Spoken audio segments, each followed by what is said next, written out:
সেদিন দেরি করার কোনো কারণ ছিল না, তবুও কেন জানি সব কাজ অস্বাভাবিকভাবে সময় নিচ্ছিল। ঘড়িতে তাকিয়ে দেখি রাত 10:45। আমি জানতাম 11টার পরে এই রাস্তায় কোনো বাস চলে না, তবু আমি বেরিয়ে পড়লাম। বাসস্ট্যান্ডে পৌঁছেই বুঝলাম জায়গাটার পরিবেশ আজ অন্যরকম। দোকান বন্ধ, কুকুরগুলো নেই, এমনকি ঝিঝি পোকার শব্দেও নেই, শুধু আমি আর বৃষ্টি।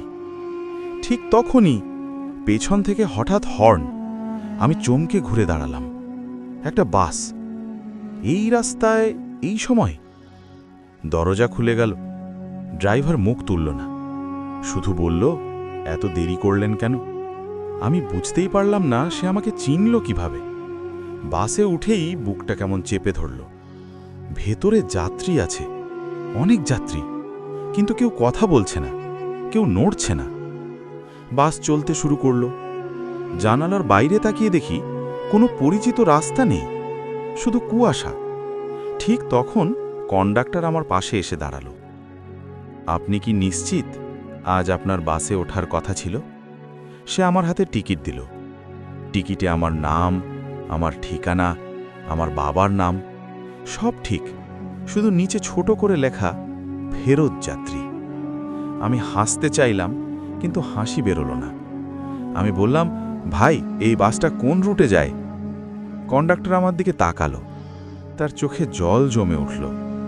সে বলল, যারা ঠিক সময়ে ফিরতে পারেনি তাদের বাড়ি পৌঁছে দিই। আমার বুক ধক করে উঠল। আমি উঠে দাঁড়ালাম, বললাম, বাস থামান। ঠিক তখনই বাসের ভেতরের লাইট নিভে গেল, আবার জ্বলে উঠল। এবার আমি লক্ষ্য করলাম যাত্রীদের মুখগুলো পরিষ্কার দেখা যাচ্ছে। আর তখনই বুঝলাম ওরা কেউ জীবিত নয়। কেউ তাকিয়ে আছে আমার দিকে, কেউ জানালার বাইরে, কিন্তু চোখের ভেতর কোনো নড়াচড়া নেই। আমি দৌড়ে সামনে গেলাম। ড্রাইভারের কাঁধে হাত রাখতেই সে ধীরে ঘাড় ঘোরালো। আমি চিৎকার করলাম, কারণ ড্রাইভারের মুখটা ছিল আমারই মুখ। একই দাগ, একই চোখ, একই ভয়। সে শান্ত গলায় বলল, আমি তো আগেই চলে গিয়েছিলাম, আপনি কেন ফিরলেন? আমার মাথা ঘুরে গেল। হঠাৎ বাস থামল। আমি দেখলাম এটা আমার বাসস্ট্যান্ড, কিন্তু পুরনো, ভাঙা, পরিত্যক্ত। ড্রাইভার বলল, নামুন, এবার আপনার পালা।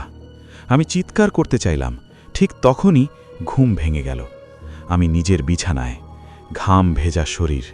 ঘড়িতে তাকালাম, রাত 10:45। আমি হেসে ফেললাম, স্বপ্ন। পরের দিন সকালে খবর পেলাম গত রাতে ঠিক ওই বাসস্ট্যান্ডেই একজনের জুতো পাওয়া গেছে। আমি জানালার দিকে তাকালাম, দূরে একটা বাস দাঁড়িয়ে আছে। ড্রাইভারের সিটে কেউ আমার দিকেই তাকিয়ে হালকা হাত নাড়ল।